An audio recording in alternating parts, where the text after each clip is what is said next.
Okay, hello. It says we're live. I'm Chris. I got dressed up for this, right? I got the trusty drink. I'm ready to go. Happy Friday. Like I said last week, I had a ton of fun doing this, so I'm going to keep doing it.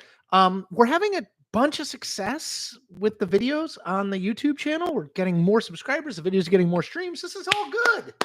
Give yourself a round of applause. All right, so where are we? Let me just mention one thing that I saw just before I came on that I think is worth at least mentioning. Joe Biden is at 38% in the latest Gallup job approval number. That's 1 point off the lowest he's ever been. Those numbers are pretty consistent and consistently low. So I just want to keep that out there. I know people will be like, who cares? Polls don't matter. Okay. All right. Let's get into some questions. Please ask questions, by the way. I would love to have a bunch. I'll go for as long as I can, as long as the voice holds out. All right. Let's see. Sam Sass. Love your live streams. Way to get your question asked, Sam. When you made those earlier So What videos last year after leaving CNN, did you have a team helping you with the graphics and editing, or did you do that all yourself? I had a team. It was actually one guy in Moldova, I think. Definitely in a foreign land. He helped do graphics, editing, put some of the lower thirds in, all that kind of stuff. To be honest, I thought that was the right thing to do. I had been making a ton of videos like that when I was at CNN. They had done really well on CNN's YouTube channel, although CNN's YouTube channel is freaking gigantic, so almost anything does pretty well. Not to pat myself on the back there. So I thought I should do that, like a more produced video. I was reading. I used to have a camera set up right here to my right, where I would read off a teleprompter that I had on my phone. So it was more produced, more scripted, certainly. And honestly, at the start of this year, I sort of scrapped that. And I was like, I'm just going to do videos with just me talking in my office. By the way, look at this. I just noticed this careful placement of my book. If you have not bought this book is good. Power Players, Sports, Politics, and the American Presidency by Chris Cillizza. This is a book I'm signing for someone. Just keep that. Oh, this whole thing? So I just thought it made more sense to try to do something a little bit more authentic, right? And I think this kind of thing is authentic too. Just talking, just taking questions. It's what I really like to do. I'll give a speech every once in a while to a group. And my favorite part is always the questions part. So I thought, like, well, if I just did kind of a riff every day and took some questions, and I thought that would be fun. So anyway, thank you for liking it. Okay. Let's see. Why do you, this is Day Trading 101. Why do you not usually mention Vivek Ramaswamy when talking about Trump's likely running mates? Great question. And a great way for me to promote my Substack. So if you have not signed up for my newsletter, I would say about 70% of it is free. You can get all of it by paying $5 a month. But I actually wrote about this yesterday, and I ranked the top 5. Let me see if I can remember them. Number 1 was Tim Scott from South Carolina. I think he's sort of in the pole position right now. Doesn't mean he will be the pick, but I think Trump likes him the most right now. Number 2 is Elise Stefanik. I keep doing that with the thumb. I know people have told me how to get rid of it. I will get rid of it. Sorry. I know you don't want to see the thumbs up on the screen. Elise Stefanik from New York is number 2. She's going all out to try to get it. Number 3 is JD Vance from Ohio. I think, the basic argument for JD Vance is if you think the election is going to come down to the upper Midwest, Michigan, Wisconsin, Pennsylvania. I know Pennsylvania isn't the upper Midwest, but you get my idea. Then Vance might be a good pick. Number 4 was Kristi Noem from South Dakota. A lot of people don't know her. Very telegenic. Been a governor for 6 years. Did not shut her state down during COVID. Very pro-Trump, said she would think about adding him to Mount Rushmore. Anyway, her. And then 5, to your point, Vivek Ramaswamy. Now, look, I don't think Trump is going to pick Ramaswamy, and I'll tell you why. Because Trump is a pretty good reader of people, and he's certainly a good reader of self-promoters because he knows them because he is one. I think he sees that Ramaswamy would push him under the bus in 1 second flat, and that Ramaswamy is never going to be the guy who's going to be the advocate for him. Ramaswamy's always going to be looking out for himself. So I think Trump will not do that because of those reasons. But maybe we'll see. Okay, let's keep going. By the way, ask questions, please. in the chat, any and all. I've got a bunch from my chat that I did on my Substack this morning that I can port over, but I'd love to do them in here too. Okay. Sorry, bumping the microphone. Damn it. Ideal Idol, yes. Please, pretty please remove the Dianne Feinstein videos since you promised you do that last week. Okay. Remove Di-Fi videos. I put post-it notes that I have to remember. Remove Di-Fi videos. I'm putting it on my monitor. By the way, here are some of the other ones I have. Be unpredictable. Okay, that's one. Worry is not helpful. I struggle with worry. Here's another one. What can I do in my control today? These are things I try to think about. But yes, remove Di-Fi videos is on there. I'm so sorry. It's my fault, and I need to do better. Phil Reinhart, do you script your YouTube videos? And if so, how do you read the script? So as I said, Phil, I used to. So the videos that look more sort of professional, for lack of a better word, up until the beginning of 2024, I did script those and I read them off a teleprompter. Let me see if I have it. The app is called Teleprompter that I was using when I was at CNN. Now I don't. Now it's just me talking. I hope that's okay. I mean, I know it's probably not as concise. Sometimes I ramble a little bit. I try not to, but I think it's more real. I think it's more me. And that's what I'm going for. Like at this point in my life, I'm 48 now. My birthday was on Tuesday, whenever February 20th was my birthday.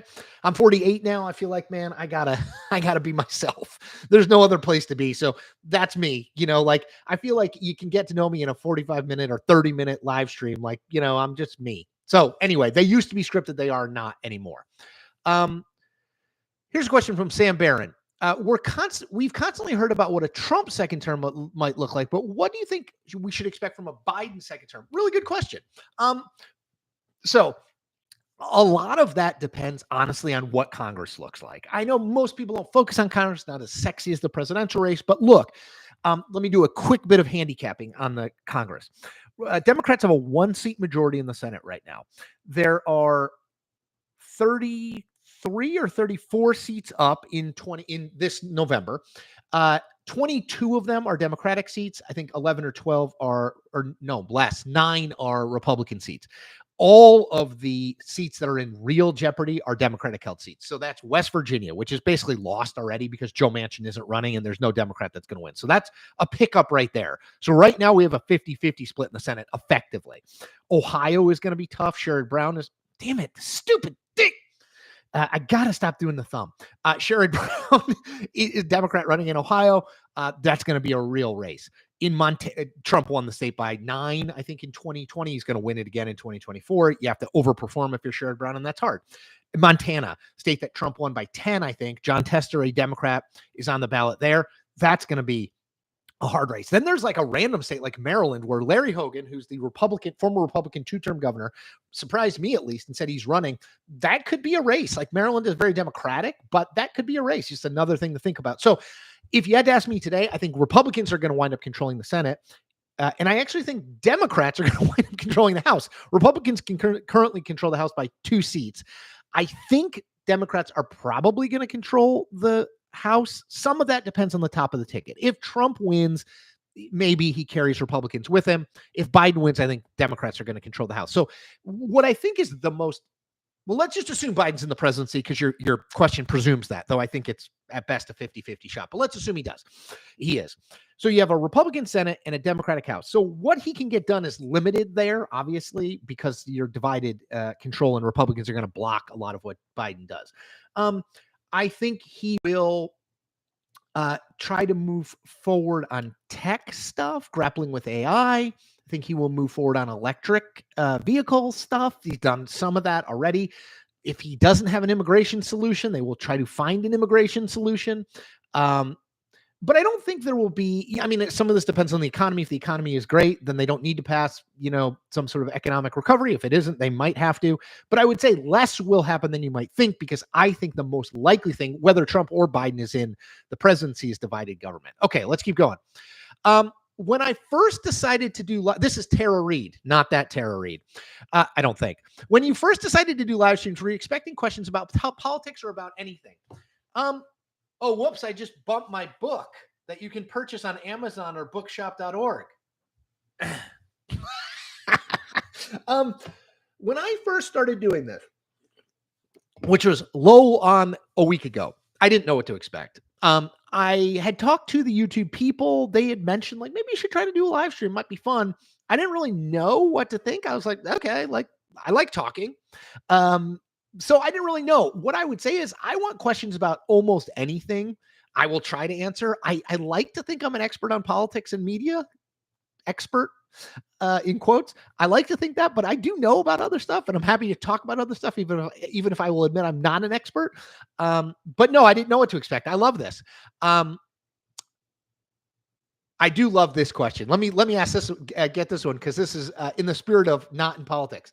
I know you mentioned wanting to get into wrestling again. Are you excited for WrestleMania 40? I am. So I grew up in Connecticut, which is where it was WWF, but then they changed it to WWE. World Wrestling Entertainment is based. I loved pro wrestling as a kid. This was Randy Macho Man Savage, Hulk Hogan, Jimmy Superfly Snuka, Andre the Giant, Ted DiBiase, $1 Million Man, Mr. Perfect, Kurt Hennig, Lex Luthor, the Von Erichs, although they were in a different league. So I loved it. And even in my 20s, I still loved it. Then I got married, had kids, and I've sort of fallen out of it. But I'll be honest, I want to get back into it. Like The Rock is now back involved. I love it.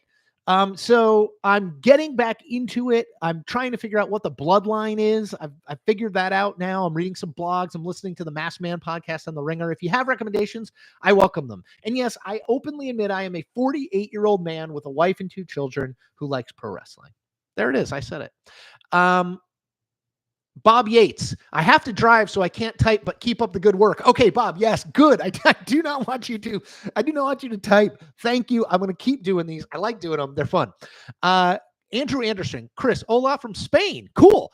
So really, what will happen with Joe? Will he step down, and will Ukraine be finally able to get the funds? All right, so 2 different questions. No, I don't think Biden. First of all, thank you for chiming in from Spain. One of the things I love about YouTube is its reach. It's so cool. I'm sitting in McLean, Virginia at my house and talking to someone in Spain. I am enough of a technical neophyte to think that's really cool. All right, Joe, I do not think he's going to step down. And I'll tell you why. 2 reasons. One, this is a guy who since 1987 has wanted to be president of the United States, right? He ran for the 88 presidential nomination. He ran for the 2008 presidential nomination, and he ran through the 2020 presidential nomination. He's president now. Breaking news. He's not going to voluntarily give that up. People who are in that office do not voluntarily give that office up, at least in the modern age. So that's point 1. Point 2, I do think he and his team genuinely believe, though I'm a little more skeptical, but I think they believe that he is the only guy who can beat Donald Trump. And that the consequences of Donald Trump winning are vast and mostly bad for democracy in America, and that's why it's important. I also think, and I wrote about this on my Substack, again, quick plug for my Substack. If you are not a subscriber, you can become one for free.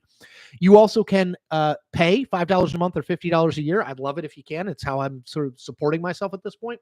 But I wrote on my Substack earlier this week that I think one thing that people don't talk enough about, but I think Joe Biden believes, is if he stepped down, Kamala Harris would almost certainly, be the presidential nominee. Why?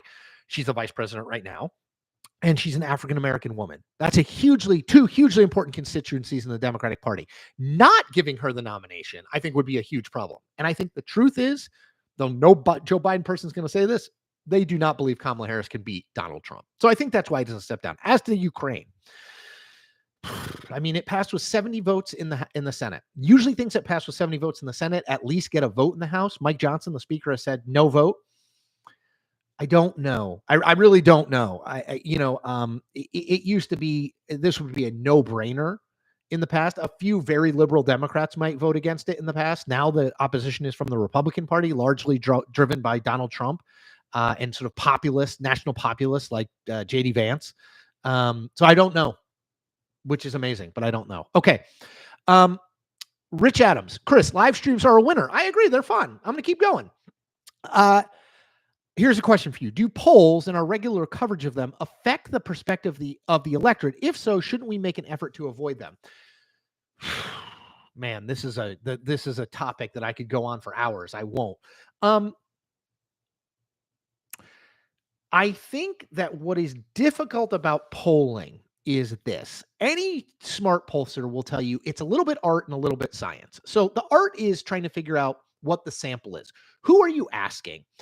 How reflective of that group that you're asking do you think it will be of the 2024 electorate? How are you weighting it once you get those results? It's not all science. And I think we treat it like a math problem, right? Like you do a math problem, like you do 2 + 2, it equals 4. Like everyone agrees that that's the case. The problem is when you do a poll and it says 51-49, let's say there's a poll comes out today, it says 51 Biden, 49 Trump. Many people will run with this headline. Biden leads Trump. That's not actually true, right? There's a margin of error built into all these polls, and they all have a margin of error that's higher than 2 points, which means, yes, Biden might be leading Trump, but Trump also might be leading Biden 51-49. And I think the way that we report on these is not great because we say leading or ahead or that. And the way that people consume them, and I'm not sure this is entirely the fault of the media, the way people consume numbers is problematic, right? So it's like, this is absolutely what's happening in the race. No, like my old boss, Charlie Cook, told me, if you want to know where things stand, take the most 5 recent credible, serious polls, average them, and that's roughly where things are at that moment. Snapshot in time. It is not predictive of where it's going to go. I mentioned at the top, Joe Biden at 38% approval. That's where it is today, right? And I buy Gallup polling, it's a really good polling firm, and I buy, generally speaking, the idea that Biden's approval is in the high 30s, low 40s, because we've seen a lot of data on that. I think people wrongly interpret polling. I think the media has played a not great role in that, but I don't think we should stop reporting polling because I think it's important to know what people think. It's just how we interpret it. I hope that makes sense. Let's see. Clean as dirt. What do I do outside of work? The honest answer, a lot of driving my kids to sports. Let's see. What did I do last night? I dropped my older son off at soccer, then took him to another soccer thing, and we got home at 10:30 p.m. So I do a lot of that.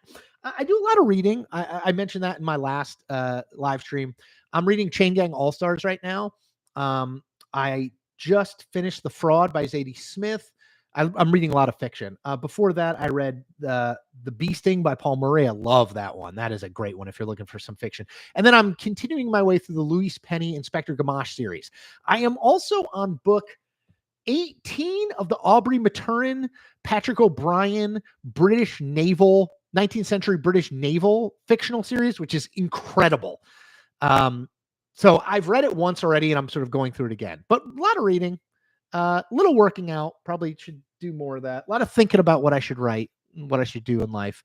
Sorry, that was a little existential. Daniel Carter asks, what do I think the chances of Biden and Trump winning are? Okay. Right now, 55% chance Trump wins, 45% chance Biden wins. Ish. Like if it was 54-46, I'd be fine with that. Like I think that's roughly it. I would say there is a slightly better chance that Donald Trump wins as of today than Joe Biden wins. Let's see. Tuoto Lou, have you considered talking with other creators in your space like David Pakman, Brian Tyler Cohen, Destiny, or Pondering Politics? I haven't. I don't know that much about this world, so let me check them out and see. I'd love to talk to people. I mean, the one show that I know of, and that I know Cenk a little bit on Young Turks, but I haven't. So that's a good idea. Let's see.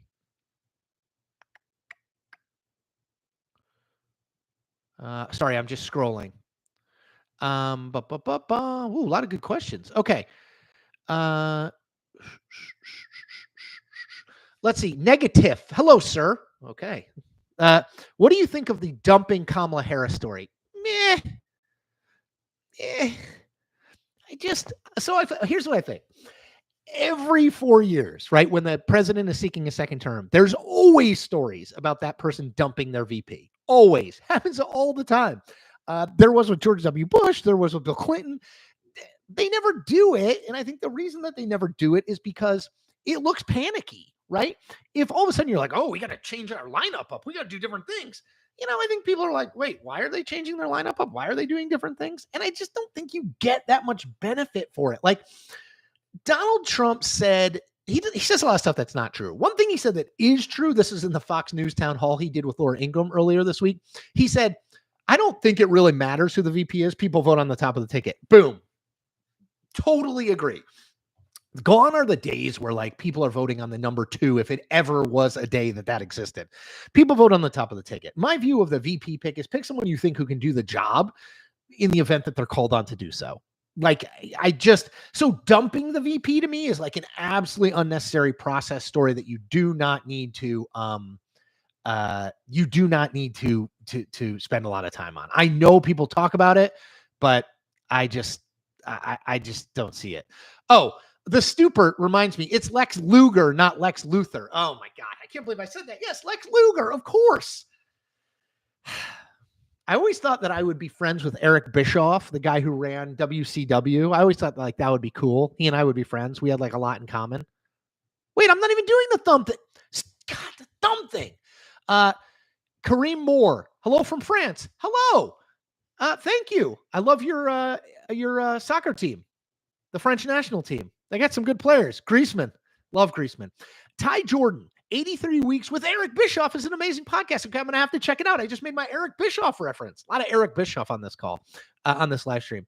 Hi from Canada. Hello, Canada, our neighbors to the north. Of course, you've thought about Trump. Of course, you've thought about what happens to the Republican Party after Trump. Care to share thoughts? Yes, I would love to share thoughts. That's what we're doing here. First of all, after Trump, okay, like what does that mean? To me, Donald Trump is not going away as a force and maybe the force in the Republican Party until he dies. I know that's a little morbid, but I just don't see it. Like, even if he loses this time, he's going to say he was cheated out of it. He's going to try to retain power. He's going to, if he can, run for president in 2028. So like, I don't see him going away. Now, what does the party look like after him? So there'll be and again, after him, I think is when he dies. There will be a fight for sure. It will be sort of a pivot moment. Does the party, which has gone away from sort of a more globalist party, a more free markets party, a more socially conservative party, does it try to return to a fiscally conservative party? Does it try to return to that like Paul Ryan, Mitt Romney, Mitch McConnell, John Boehner, George W. Bush view of the Republican Party? Or is the party sort of fundamentally changed in a way that those forces are off to the side and the future of the party are Josh Hawley and Sarah Huckabee Sanders and Vivek Ramaswamy and, Donald Trump Jr. or whatever?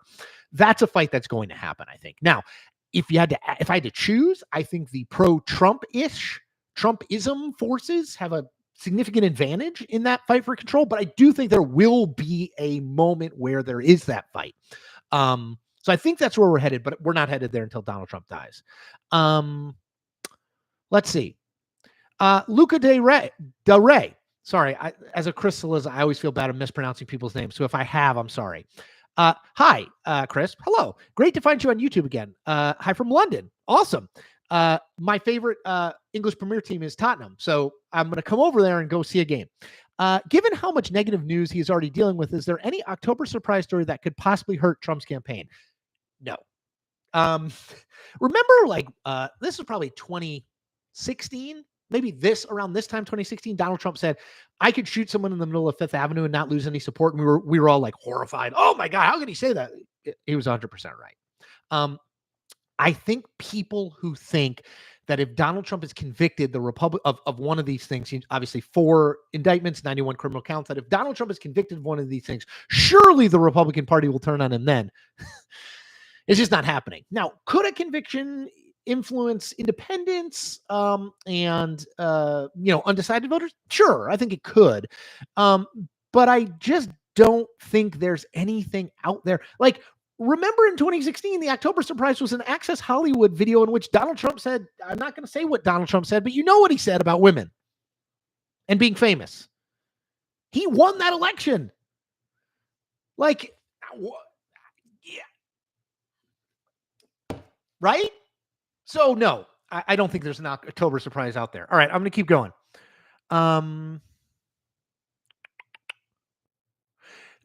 Grapes and Goose. Love that name. Can you explain to me the general disdain for Kamala Harris? It seems that she is vilified on the right and ignored inside the left. Any insights would be greatly appreciated. Thanks from Canada. Huge showing for Canada. I'm going to do a bunch of hockey talk later. So I think a part, now I don't know how big a part, maybe it's a little part, a medium part, or a big part. I don't know. But part of it is the fact that she's an African-American woman in a position that we've never had an African-American woman. Okay.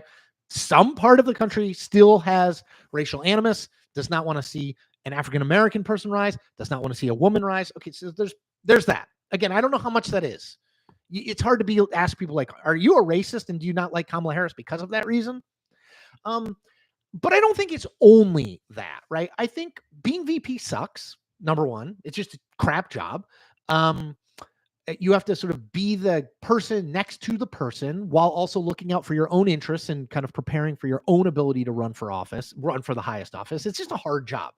I don't think she started off on a great note. I think she had a pretty insular inner circle. I think she got dealt some tough issues. Like the border is not an easy issue to deal with as VP. It's not an easy issue to deal with as president. So I think some of it was that. I think she was very uncertain as to sort of where she stood with Biden and where she stood in Biden world. I think that's a little true still. And I think she wants to be president. So she's trying to position herself that way. And Joe Biden wants to win a second term and he's focused on that. So, I don't totally know where it all comes from. Race and gender is a piece of it. I think her performance is a piece of it. And I think the fact that Joe Biden is hard to vilify, like he's just, you can not like him, but it's hard to vilify him. They tried that in 2020, didn't really work. Maybe some of that kind of goes over to her. Let's see.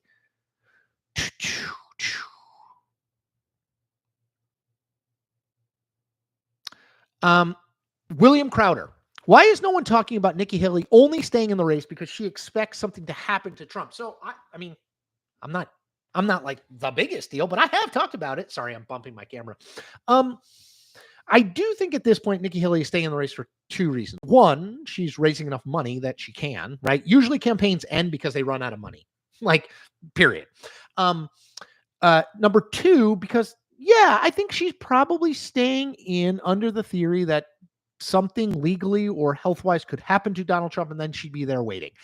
Count me skeptical on that front. If something happened to Trump tomorrow, and again, legally to me, he still is the nominee. Health-wise, obviously, that's the possibility. If something health-wise happened to him tomorrow, I don't think Nikki Haley would be the nominee. I think some more pro-Trump people would get in, whether that's Josh Hawley from Missouri or Tom Cotton from Arkansas. I don't think DeSantis would get back in, but maybe. Vivek Ramaswamy. I think that you would see a free-for-all in the rest of the primaries. There's still a bunch to go, obviously. I don't think she would be the nominee. Now, if that happened after the convention and she had delegates and no one else did other than Trump, maybe. But like, I think you're right that that's why that's happening. I'm just skeptical that that's actually a thing. Okay. Okay, I like this. Stephen Williams. Fun fact, James Polk, the 11th president, is the only president who was elected that said 4 years no more when he ran and did not seek a second term. So that's so interesting. I will remind people that when Joe Biden ran in 2020, he expressly cast himself, and this is his words, as a bridge to the next generation of Democratic leaders, which a lot of people, myself included, I think thought was a sign that he might not run for a second term. And there was all kinds of stories and rumors he wasn't committing to a second term, his age, blah, blah, blah, blah, blah. So I think that's in some ways why you see Democrats being like, again, really? Because they maybe expected Biden to pass things along. But I return to my point earlier, which is the presidency is a hard thing to give up, especially if you're Joe Biden and you've spent the last 40 years trying to get it. Let's see. Marilyn Lair, why won't Joe Biden consider replacing Kamala Harris? I talked about this again, more trouble than it's worth. Kamala Harris isn't winning the election for Joe Biden, and no one else would either. Like, name Gretchen Whitmer as VP. Name Gavin Newsom as VP. Name J.B. Pritzker. Name Josh. Why can't I think of his name? Josh Shapiro, the governor of Pennsylvania. Like, name any of those people. It's not changing it. People vote for the top of the ticket. They just do. Let's see. Scott Minute or Maynard. Love the videos and live stream. Quick question. In the scenario that Trump loses the next election, what do you think his next political aspirations would be? So I like the question because it's the exact right sentiment, which is the idea that if Donald Trump loses in November, he just disappears. Suggests to me you have not been following Donald Trump very closely, right? Donald Trump has been his whole life trying to get into this spot where he's like the prime mover. He says stuff, markets move. He says stuff, people react. Like, I can't imagine him leaving. He's going to say the election was stolen again, right? If he loses. Does anyone think he won't do that? So I think he would run for president again in 2028 if he could, if the party would nominate him. I think that's his next political move. And yes, I think that is a possibility. DB says polling is just to give cable news people something to talk about.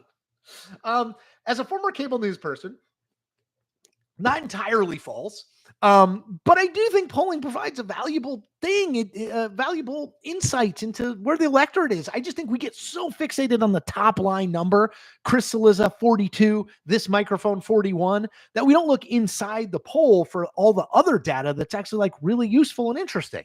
I don't know that it's polling's fault. I think it's our fault. Some the media for not explaining it better, and some people for just wanting that top line, like who's winning and who's not winning number. Let's see. Sorry, I'm just reading through. Thank you, people, just saying thank you. I'm not going to read everyone's thank you comment, but thank you for saying thank you for doing this. But I will read this one, Axios LM. This is very entertaining and interesting at the same time. Thanks for hosting this. Of course, I'm always happy to do it. It's really fun for me.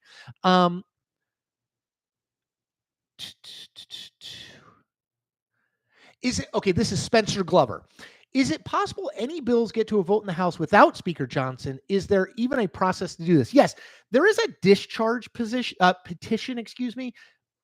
It's very rarely used. I think it's unlikely with Republicans in the majority would I guess maybe, I don't know all the arcana of like whether you can do this with a foreign aid funding bill, but I guess in theory you could use a discharge petition to get a vote on Ukraine aid on the House floor. I do think, by the way, that if there was just a straight vote on Ukraine aid, I think it's $60 billion is what the Senate approved. I'm not totally sure, but I think there was a straight vote on Ukraine aid, it would pass the House. And I think Mike Johnson has said as much, which is a tough position to be in, right? Like, I think Mike Johnson's in a really hard spot. They have a 2-seat majority. Anything he passes with Democratic votes makes it more likely the Republicans throw him out like they did to Kevin McCarthy. And so he's sort of caught betwixt and between. And I think Ukraine is a great example of that. Okay. Let's see. Do I think if Trump won in 2024, he would try to repeal the 22nd Amendment to be able to run for a president as long as he can?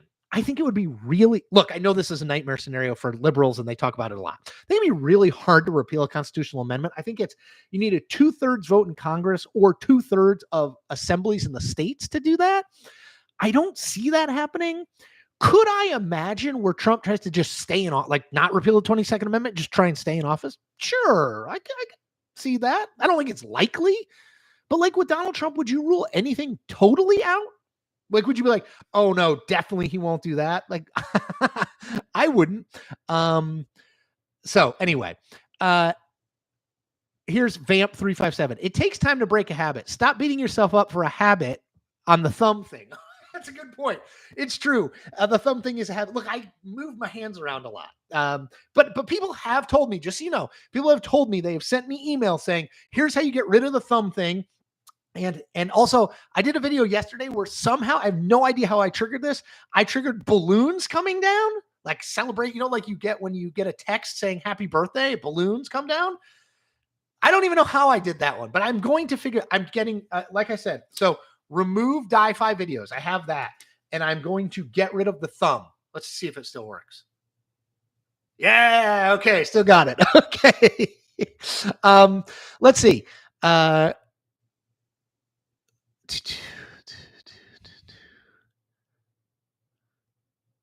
Do you think Marcy B, do you think the government will shut down on March the 1st? A week ago, I would have said no. Today, look, they're off. The House has been off this entire week, and they're off all next week too. Celebrating my birthday, I assume. So when they come back, I think they come back February 28th, and the government shuts down March 1st. It's like a tight window, right? So I think, look, it is dumb to shut the government down, politically speaking. It benefits Republicans not at all. Okay. That said, again, Mike Johnson's in a really hard spot. It's like the things that the Freedom Caucus wants are not things he's going to be able to get through Congress. But he doesn't want a full rebellion among the Freedom Caucus, because if that happens, he won't be speaker anymore. So I think there's a chance. I'm going to say there's a 1 in 3 chance the government shuts down. 1 in 3. And the reason I don't put it at higher than that is because it's so politically dumb that I don't think they'll do it.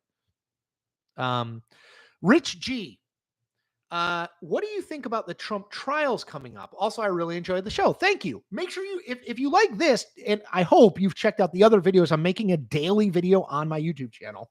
Check that out. Check out my Substack too. Just type Substack in my name, Chris Cillizza, and it'll pop up. Trump trials. So I think the one in Georgia has been sidetracked by this Fani Willis relationship with the guy she hired to prosecute the case. I don't know whether they will be removed from the case or not. I am not a lawyer, but I think that sidetracked that. The civil trial on Trump inflating his wealth, obviously huge penalty, $350 million. I do think there's a financial issue there for Trump that's worth exploring. Might have to sell some things. To me, the one that's the most important is the Jack Smith special counsel one on Trump in the 2020 election that's happening federally. That was supposed to start in March. It was delayed while Trump decided whether Trump appealed to the Supreme Court about complete immunity, whether he has complete immunity. We're waiting to see whether they take that case or whether they reject it. I tend to think people who think that the legal stuff is going to catch up with Trump and drive him out of the race are being a little Pollyannish. The legal system does not move like the political system does. It moves slowly. There are lots of ways to delay it. And I think Trump knows all the ways to delay it and will use all of them. I don't think there's going to be a ruling on any of this stuff before the election. Obviously, I could be wrong. If he is convicted, I think that does matter to some group of people. But like, I don't know. Let's see. Just Diney. Haley is a non-story. She will be gone in time, and that's it. I sort of agree. Like, the race is over. She's the South Carolina primary is tomorrow. She's going to lose her home state by 25 or 30 points. It's a winner-take-all state, meaning Trump's going to get all the delegates. And then on March 5th, a week from this coming Tuesday, he's going to win every state, including a bunch of big states. He's going to win all the delegates. And, you know, he may not have the exact number he needs yet to become the nominee formally, but, like, he's going to be the nominee barring a health issue, right? Like, and Haley is not going to be the VP. But so I sort of agree with you. Sir Farty Farts a lot. Hi, Chris. I think you really stink. Fair. I mean, I said I would read negative comments, so I'm going to read negative comments. Ideal Idol. Can we start speculating about who is running for president in 2028 yet? 2024 is boring. Oh, that is a person after my own heart. I always get criticized for looking too far ahead. 2028. I'm just going to do a quick riff. Gavin Newsom, Kamala Harris, Josh Shapiro, Gretchen Whitmer, Pete Buttigieg. Definitely, I think, in. On the Republican side, Sarah Huckabee Sanders, Carrie Lake, if she gets elected to the Senate this November, Tom Cotton, Josh Hawley, Greg Abbott from Texas, I think probably in. So, yeah. And then Donald Trump Jr., Ivanka Trump, who the hell knows? Esoteric Jebist. Glad I could hop in the stream. Me too. Question of the day. Do you have any favorite historical presidential election to study? I love the 1880s and 90s, very aesthetically pleasing maps. You know what? I don't. That's a really good thing. I have a list of best presidential biographies for every president that I'm trying to go through. Maybe I should do a list of like best books about great elections of the past, great articles, great maps. That would be kind of cool. Great idea. Chelsea perspective. I believe the Dems will control the House and Senate, so it'll be difficult for him to do whatever he wants. That said, I don't think he will win. I assume you're talking about Trump here.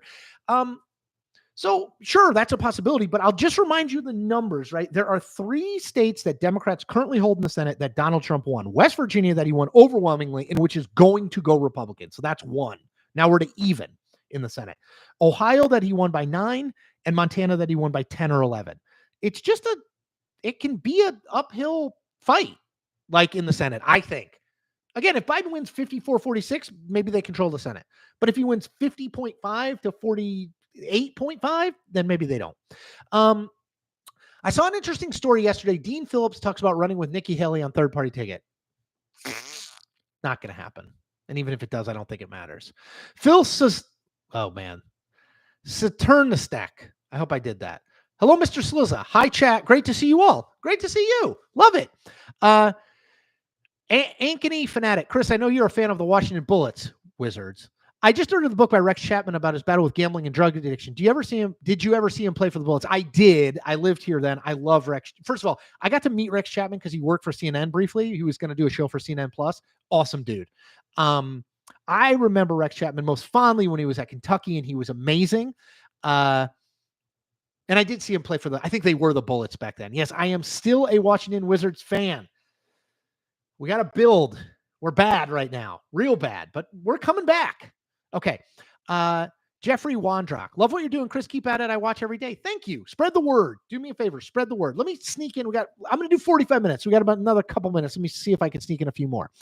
I don't think the Trump kids do anything after Trump's gone. Even the GOP mostly hate them. I would not assume that. Don Jr. wants to run for office. Now, whether he will or he won't, and whether it'll be president or governor somewhere or something, but Don Jr. wants to run for office. And I don't think the Republican base hates them. There's a tremendous introductory book to a lot of presidential runner-ups and their experiences. It's called Almost President by Scott Ferris. It's a solid introduction, if a tiny bit dated. Awesome. I'll check it out. Let's see. What are my thoughts on no labels? In my opinion, their failure is not attempting to find worthwhile candidates, problem solvers for Congress and Senate and local. I agree. Look, I think if you want to start a real I was just talking to somebody about this the other day. If you want to start a real third party, you get $200 to $300 million and you fund third party candidates in the 40 competitive House races that will decide control of the House. If you spend that kind of money at the president, I just don't think you start something at the presidential level. I get that it's the sexiest thing that donors want to give to. I said sexy in the presidential race. That's weird. But like, I get all those things, but I just think like ultimately you start local and House, and then you build from there. Everybody starts top down. I think you need to start bottom up. Do I have any sense of who will face John Tester in Montana, Tim Sheehy, or do you think Rosendale could win the primary? So Matt Rosendale, who's a member of Congress, got out of the race. So Tim Sheehy, wealthy business guy, never run for anything before, is going to be the nominee. That's a huge boon for Republicans because they were facing this ideological primary of who's more Trumpy, and Rosendale could win that, even though he's a worse general election candidate. So Sheehy's going to be the nominee. One thing I will say, make sure you sign up for my Substack because next week I'm going to do a big breakdown of the Senate playing field. And obviously I'll talk about Montana. Let's see. Okay, Phil tells me he pronounces his name Sternastic. Good. As a Saliza, thank you for that pronunciation.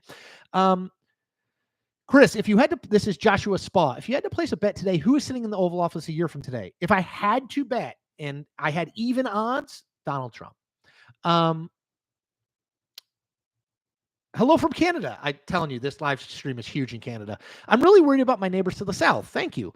It seems like facts and truth don't matter anymore. How can we return to a place where we can hear the facts and agree and disagree? If I had 10 hours, I'm not sure I could address that fully. I've written about it. I'm going to write about it again. I think it is the fundamental question of our time. The fundamental question of our time, not just in politics, not just in journalism, of our time. Can we find ways to agree without being disagreeable, and can we agree on objective facts? Let's see. See if there's anything else. Hi, Chris. Love the content. Thank you. Who do I think will be the Democratic nominee in 2028? Don't know. I just said I have a list: Kamala Harris, Shapiro, Gretchen Whitmer, Newsom, Buttigieg. I think all of them run. I don't know who wins. Some of it depends on whether Biden wins again or not. If Biden wins, Harris starts as the front runner, although I don't know she's a big front runner. She starts as the front runner. If he loses, it's much more wide open. All right. Is that 45 minutes? Yes, it's 45 minutes. Okay. I talked for 45 minutes ish. Thank you. Thank you. Thank you. I hope this is fun. Whether you watched it live or you caught it on tape delay, whatever the hell we call it. It's been great for me. I'm going to try to do this every Friday at this time. So please spread the word. Subscribe to the YouTube channel. If you can, subscribe to my Substack, please. Paid if you can. This is how I make my living. If you want to keep hearing this sort of stuff, check out the videos. You can follow me on Twitter. It's just my name at Chris Cillizza, or X, whatever we're calling it now. I'm on Threads too. I'm on Facebook too. You can find me all those places. Thank you for doing this. It's a great pleasure for me. It brings me great joy. And take care. I will see you hopefully on this channel as soon as possible, but definitely live and in person next Friday. Toodles.